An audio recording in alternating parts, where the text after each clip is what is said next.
tools, whether of stone, bronze, iron, or steel, tell the story of man. It's something very unusual. It's a material that everyone takes for granted. It's something that's around you every day.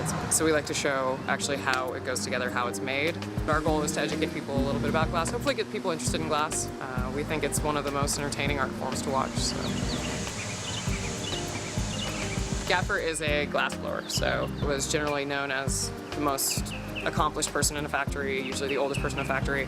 Nowadays, people will use it to refer to the person who's making the piece. So if it's your piece, you're gaffing the piece.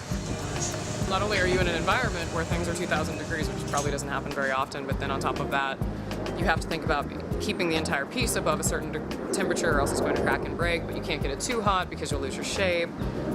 You're always turning, counteracting gravity, and all of these things are happening simultaneously, and you're telling your assistant what to do because you can't make it by yourself, so you always have to work with someone. If we let the glass do what it wants to do and let it become what it wants to be a little puddle on the floor. Basically anything that we're making up there, we're forcing it into that shape.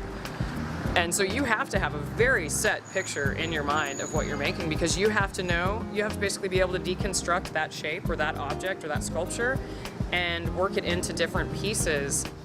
We have a plethora of tools. We have crimps, we have stamps, we have all kinds of good stuff. If you talk to any glassworker, they'll say that the most useful tool that you have are the jacks, and they basically look like a giant pair of tweezers. They're about anywhere from about 15 inches long to almost 2 feet long for making something very large. Newspaper's fantastic too. That's one of my favorites. You can take an entire edition, fold it up, soak it in water. If you can imagine the glass is 2,000 degrees, you're never going to touch it. It's the closest you ever get to actually being able to feel what you're doing and not working on it via an instrument. We use what's called cullet, which is actually pre-melted glass, so it basically looks like you can imagine little tiny ice cubes that are about an inch square. Then all we have to do is shovel it back into our furnace and melt it into what you see us playing with. What we call frit is those little chunks of crushed up colored glass, looks kind of like sprinkles, and that's one of the quickest ways for us to apply the color.